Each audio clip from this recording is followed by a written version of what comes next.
سلسلہ دعوت و ارشاد اور تعلیم و تبلیغ، دعات و مبلغین۔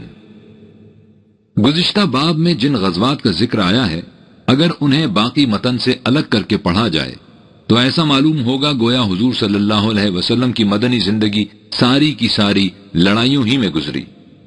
اس میں شبہ نہیں کہ احقاق حق اور ابطال باطل کے اس مرحلے میں حضور صلی اللہ علیہ وسلم کی حیات طیبہ کا بہت سا وقت صرف ہو گیا، اور تاسیس و استحکام حکومت الہیہ کے لیے یہ ناگزیر بھی تھا۔ لیکن اس سے یہ مطلب بھی نہیں کہ دیگر امور متعلقہ مناسب رسالت و امارت تشنہ توجہ رہ جاتے تھے۔ ہر کام اپنی اپنی جگہ ٹھکانے سے ہو رہا تھا۔ یہ ہم دیکھ چکے ہیں کہ شروع میں جب دیگر قبائل عرب کی طرف دعات و معلمین کو بھیجا جاتا تو وہ غداری کرتے، اور اکثر اوقات ان حضرات کو ان کی دست درازیوں کا شکار ہونا پڑتا۔ فتح مکہ کے بعد اس قسم کے خدشات بہت کم ہو گئے، اس لیے اب سلسلہ دعات و معلمین باقاعدہ جاری کیا گیا۔ بائیں ہمہ جب دعات کو دوسرے قبائل کی طرف بھیجا جاتا تو حفاظت خود اختیاری کی غرض سے کوئی حفاظتی دستہ بھی ساتھ کر دیا جاتا۔ جماعت میں سے جو شخص سب سے زیادہ قرآن جانتا اسے ان کا امیر مقرر کر دیا جاتا۔ یہ جماعتیں لوگوں کے سامنے اسلام پیش کرتی اور اس طرح اس نیر درخشاں کی کرنیں دور دراز تک پھیلتی چلی جاتی۔ ان کے علاوہ جو اموال، زکوٰۃ یا جزیہ وصول کرنے کے لیے جاتے وہ بھی اسلام کے مبلغ ہوتے۔ حقیقت یہ ہے کہ اس دور میں تبلیغ و دعوت کے لیے کوئی الگ فرقہ مقرر نہیں تھا۔ ہر مسلمان اپنی اپنی استعداد کے مطابق اسلام کا عالم، واعظ، مبلغ اور مدرس ہوتا تھا۔ ان دعات کو باب نبوت سے تاکید ہوتی تھی کہ وہ سہولت سے کام کریں، سختی نہ کریں، لوگوں کو خوشخبری سنائیں، نفرت نہ دلائیں۔ پہلے توحید و رسالت کی دعوت دیں اور اس کے بعد بتدریج احکام اسلامی ان تک پہنچائیں۔ چنانچہ یمن، نجران، بحرین اور شام کے بعض اضلاع تک میں اسلام اسی طرح سے پہنچا۔ دوسری صورت یہ تھی کہ قبائل عرب کے وفود خود دربار رسالت میں تحقیق حال کے لیے پہنچتے اور اپنے ساتھ اسلام کا بیش بہا تحفہ اپنی قوم کی طرف لے جاتے۔ مزینہ، بنو تمیم، بنو سعد، بنو حرس، طے اور ثقیف وغیرہ کے قبائل میں اسلام اسی طرح سے پھیلا تھا۔ وفود کی آمد۔ طائف کا وفد آیا تو حضور صلی اللہ علیہ وسلم نے انہیں مسجد نبوی میں اتارا۔ ان لوگوں نے اسلام پر آمادگی ظاہر کی، لیکن ان شرائط کے ساتھ کہ ان کے لیے زنا جائز رکھا جائے، سود کی ممانعت نہ کی جائے اور شراب سے نہ روکا جائے۔ یہ شرطیں بھلا کب مانی جا سکتی تھیں؟ حضور اکرم صلی اللہ علیہ وسلم نے اس سے انکار کر دیا۔ پھر ان لوگوں نے نماز، زکوٰۃ اور جہاد سے مستثنی رکھے جانے کی درخواست کی۔ حضور صلی اللہ علیہ وسلم نے فرمایا کہ نماز سے تو مستثنی نہیں رکھے جا سکتے، اس لیے کہ صلاۃ کے اجتماعات اسلامی نظام کے قیام اور استحکام کا اہم ترین ذریعہ ہیں۔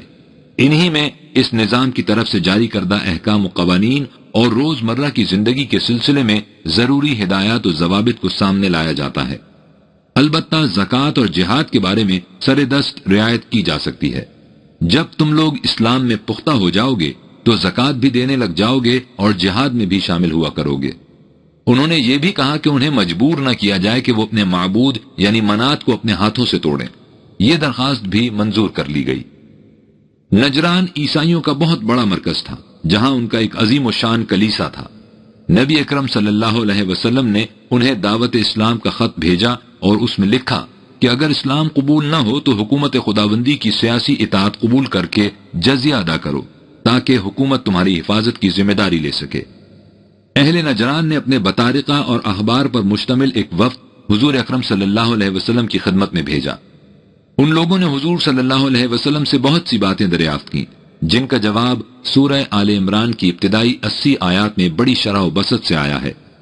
انہی کو مخاطب کر کے کہا گیا تھا کہ قل يا أهل الكتاب تعالوا إلى كلمة سواء بيننا وبينكم ألا نعبد إلا الله ولا نشرك به شيئا ولا يتخذ بعضنا بعضا أربابا من دون الله فإن تولوا فقولوا اشهدوا بأننا مسلمون۔ تو ان یہود و نصارت سے کہو کہ ان جزوی باتوں کو چھوڑو اور اصل الاصول کی طرف آؤ، جس کے ماننے کے تم بھی دعویدار ہو اور جس کی طرف ہم بھی دعوت دیتے ہیں۔ یعنی یہ کہ اللہ کے سوا کسی اور کے قوانین کی محکومی اختیار نہ کی جائے، اس کے اس اقتدار و اختیار میں کائنات کی کسی شے کو شریک نہ کیا جائے، نہ ہی اس کے سوا ہم ایک دوسرے میں سے کسی انسان کو خدائی اختیارات کا حامل سمجھیں۔ اگر یہ لوگ توحید کے اس مرکزی نقطے پر جمع ہو جائیں تو هو المراد، اور اگر اس سے روگردانی کرنا چاہیں تو ان سے کہہ دو کہ تم جس طرف جانا چاہتے ہو جاؤ، ہم صرف ایک خدا کے سامنے سر جھکائے ہوئے ہیں، اسے تم خود دیکھ رہے ہو۔ آپ اس دعوت پر غور کیجئے، کس طرح دین خداوندی کی اساس اور بنیادی تعلیم اس کے اندر آ گئی ہے۔ خدا کی عبادت کے اہل کتاب بھی قائل تھے، لیکن ان کے ہاں عبادت سے مفہوم پرستش رہ گیا تھا، چنانچہ وہ پرستش خدا کی کرتے تھے لیکن اطاعت قیصر کے قوانین یا اپنے احبار و رہبان یعنی مذہبی پیشواؤں کے فرامین کی۔ قرآن نے انہیں دعوت یہ دی کہ اطاعت و محکومیت اللہ کے قوانین کے علاوہ اور کسی کی جائز نہیں۔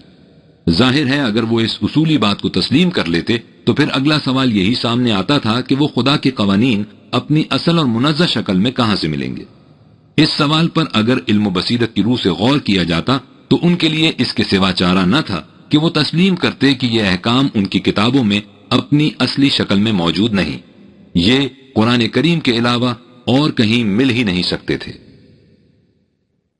تفقہوا فی الدین، جیسا کہ پہلے بیان کیا گیا ہے کہ مسلمانوں میں واعظوں اور معلموں کا کوئی خاص طبقہ نہ تھا، ہر مسلم خدا کا سپاہی بھی تھا اور معلم و واعظ بھی، کہ اس پوری کی پوری جماعت کا کام امر بالمعروف اور نہی عن المنکر تھا، اور یہ وہ فریضہ تھا جو بحالت جنگ اور بحالت صلح ہر میدان اور ہر مجلس میں سر انجام دیا جاتا تھا۔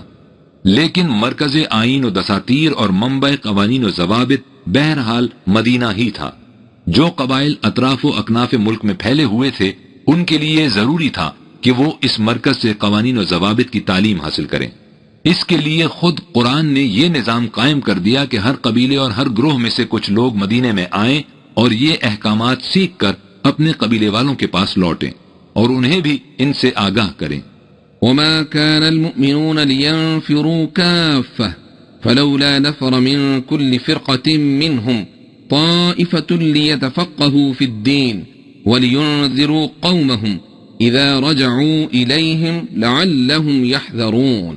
اس کے ساتھ یہ بھی یاد رکھنا چاہیے کہ جنگ اور قتال میں مصروف رہنے کے یہ معنی نہیں کہ تم دین کے دوسرے شعبوں کو نظر انداز کر دو، یہ ضروری ہے کہ اس کے ساتھ تعلیم و تعلم کا سلسلہ بھی جاری رہے۔ لہٰذا جماعت مؤمنین کے لیے یہ مناسب نہیں کہ وہ سب کے سب ایک ہی کام کے لیے نکل کھڑے ہوں، چاہیے یہ کہ ہر جماعت میں سے کچھ لوگ مرکز نظام خداوندی میں آ کر اس نظام کے متعلق پوری سمجھ بوجھ حاصل کریں اور پھر اپنی جماعت کی طرف واپس جا کر انہیں اس سے آگاہ کریں۔ اس طرح پوری کی پوری قوم اپنے آپ کو غلط باتوں سے محفوظ رکھ سکے گی اور صحیح نظام کے مطابق چلنے کے قابل ہو جائے گی۔ واضح رہے کہ یہ گروہ جو تعلیم و تفقہ فی الدین کی غرض سے آتے تھے کوئی مستقل حیثیت اختیار نہیں کر لیتے تھے، یہ نظام تمدنی ضروریات کے پیش نظر قائم کر دیا گیا تھا۔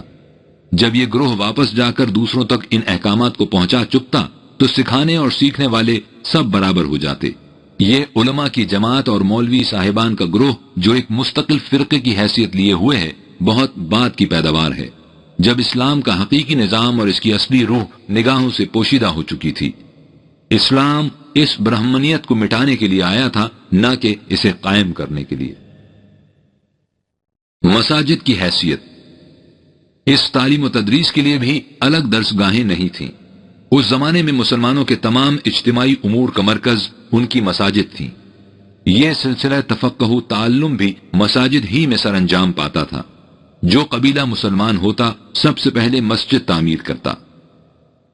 جتنے قبائل مدینے کے مختلف جوانب میں اقامت پذیر ہو گئے تھے انہوں نے بھی اسی طرح مساجد تعمیر کر لی تھیں۔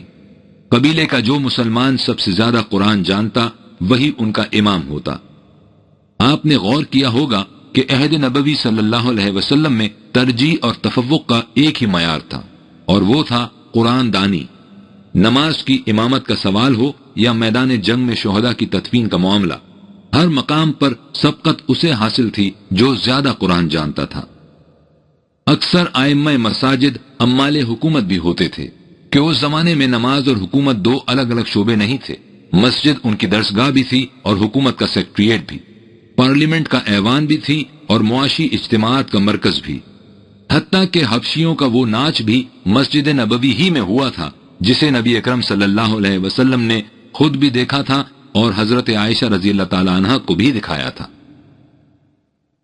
قضا اور محاسبہ.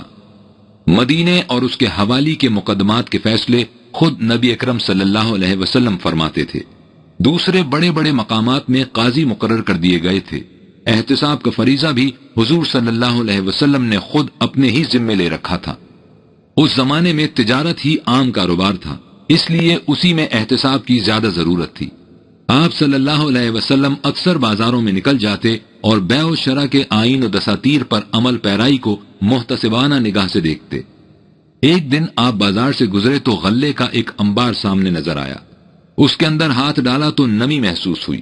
دریافت کرنے پر دکاندار نے کہا کہ بارش سے بھیگ گیا ہے. ارشاد فرمایا کہ پھر بھیگے ہوئے غلے کو اوپر کیوں نہیں رکھا تاکہ ہر شخص کو معلوم ہو. یاد رکھو جو لوگ فریب دیتے ہیں وہ ہم میں سے نہیں ہیں. اسی طرح عمال اور محصلین کا محاسبہ بھی فرماتے اور اس انداز سے کہ جزئی سے جزئی معاملہ بھی نظر انداز نہ ہونے پاتا. ایک محصل کا جائزہ لیا تو اس نے کہا کہ مجھے یہ چیز ان لوگوں نے تحفتاً دی ہے. آپ صلی اللہ علیہ وسلم نے فرمایا کہ تمہیں گھر بیٹھے بیٹھے انہوں نے تحفہ کیوں نہ بھیجا.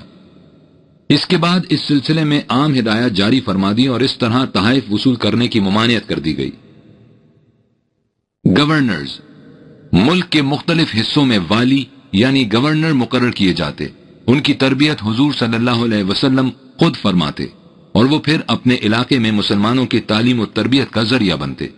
ان امور کا ذکر ہم نے اس لیے کیا ہے کہ اگرچہ بظاہر یہ معاملات نظم و نسق حکومت سے متعلق تھے لیکن در حقیقت یہ سب تعلیم و تبلیغ ہی کے شعبے تھے. اس لیے کہ ہر عامل اور ہر محصل، ہر والی اور ہر محتسب جہاں اہل حکومت کا اہلکار تھا وہاں اسلام کا مبلغ اور معلم بھی تھا. اس تعلیم و تبلیغ کے لیے انہیں الگ مدرسے اور مجالس قائم نہیں کرنی پڑتی تھیں. وہ خود اسلام کے زندہ پیکر تھے. اس لیے ان کی ہر نقل و حرکت اسلامی احکام کی چلتی پھرتی تفسیر تھی اور ان کے تمام اعمال و افعال پر ذات رسالت مآب صلی اللہ علیہ وسلم کی نگاہ احتساب رہتی تھی. وَكَذَلِكَ جَعَلْنَاكُمْ أُمَّةً وَسَطًا لِتَكُونُوا شُهَدَاءَ عَلَى النَّاسِ وَيَكُونَ الرَّسُولُ عَلَيْكُمْ شَهِيدًا. اے پیروان دعوت ایمانی، ہم نے اسی لیے تم کو بین الاقوامی امت کا درجہ عطا فرمایا ہے تاکہ تمام اقوام عالم کے اعمال و افعال کے نگران بنے رہو اور خود تمہارے افعال کے اوپر رسول کی محافظت و نگرانی قائم رہے. دعوت نامے. اسلام سرزمین عرب ہی کے لیے نہ تھا بلکہ تمام نوع انسانی کے لیے دین خداوندی تھا. اس لیے صلح حدیبیہ کے بعد جب مسلمانوں کو اندرونی شورشوں سے قدر اطمینان حاصل ہوا تو اس پیغام انقلاب کو آگے بڑھانے کی منزل سامنے آئی. اس کے لیے نبی اکرم صلی اللہ علیہ وسلم نے قیصر روم، شہنشاہ ایران، والی مصر، شاہ حبش اور رؤسا یمامہ اور حارث غسانی یعنی رئیس شام کو دعوت نامے ارسال فرمائے. قیصر روم کے پاس جب حضور صلی اللہ علیہ وسلم کا گرامی نامہ پہنچا تو اتفاق سے ابو سفیان بسلسلہ تجارت وہاں گیا ہوا تھا. اس نے اسے بلا کر حضور صلی اللہ علیہ وسلم کے متعلق حالات دریافت کیے.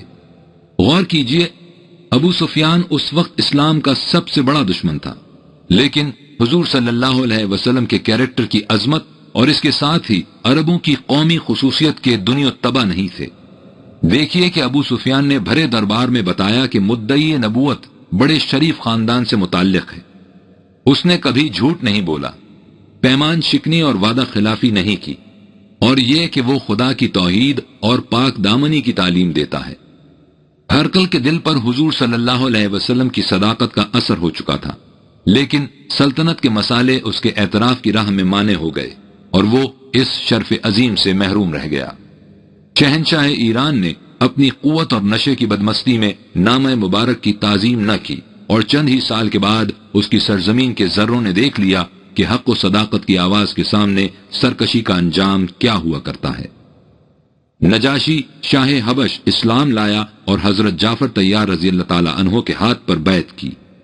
مقوقس یعنی عزیز روم نے بھی والا نامے کا احترام کیا اور اگرچہ اسلام نہیں لایا لیکن خدمت نبوی صلی اللہ علیہ وسلم میں تحائف اور ہدایہ بھیجے۔ رؤسائے عرب نے مختلف جواب دیے لیکن حارث غسانی کی نخوت نے اسے مخالفت پر آمادہ کیا۔ غزوہ تبوک اسی کا نتیجہ تھا۔ یہ دعوت نامے در حقیقت ایک شجر مقدس کے تخم سوالے تھے جو اگرچہ اسی وقت بارآور نہ ہوئے لیکن زمانے نے دیکھ لیا کہ جن جن علاقوں میں دعوت اسلام کی یہ تخم ریزی ہوئی تھی ان میں کا ایک ایک خطہ مسلمانوں کے قبضے میں آیا اور ان کی شوکت و عظمت کا گہوارہ بنا۔ حق و صداقت کی صدا کبھی صدا بصحرا نہیں ہوا کرتی۔ قیصر و کسریٰ کی طرف جو دعوت نامے بھیجے گئے تھے ان میں خصوصیت سے یہ کہا گیا تھا کہ تمہارے ہاں کے کاشتکاروں پر جس قدر مظالم زمینداروں کی طرف سے ہوئے ہیں ان کا اگر ازالہ نہ کیا گیا تو ان کے جرائم کی ذمہ داری تمہارے سر پر عائد ہوگی اور ہمیں مظلوموں کی امداد کرنی پڑے گی۔ چنانچہ دنیا نے دیکھ لیا کہ جب قرآن کا معاشی نظام قائم ہوا تو اس میں کس طرح ان مظلوموں کی داد رسی ہوئی اور کس طرح ظالموں کو ان کے مظالم کی سزا ملی۔ حضور صلی اللہ علیہ وسلم ان پڑھ نہیں تھے۔ دعوت و تبلیغ کے سلسلے میں ایک اہم سوال سامنے آتا ہے جس کی وضاحت ضروری ہے۔ عام طور پر کہا جاتا ہے کہ حضور صلی اللہ علیہ وسلم ان پڑھ تھے۔ اس کے لیے سند یہ پیش کی جاتی ہے کہ قرآن کریم نے کہا ہے کہ آپ صلی اللہ علیہ وسلم امیوں میں سے تھے یا نبی امی تھے، لیکن ان مقامات میں امی کے معنی ان پڑھ نہیں۔ عرب میں ایک آبادی ان لوگوں یعنی یہود و نصارہ کی تھی جن کا دعویٰ تھا کہ ان کے پاس آسمانی کتابیں ہیں۔ قرآن نے انہیں اہل کتاب کہہ کر پکارا ہے۔ دوسری آبادی ان میں قریش وغیرہ کی تھی جو کسی آسمانی کتاب کے مدعی نہیں تھے، انہیں امی کہا جاتا تھا۔ چونکہ حضور صلی اللہ علیہ وسلم کا پیدائشی تعلق اس گروہ سے تھا اس لیے آپ صلی اللہ علیہ وسلم بھی امی کہلاتے تھے۔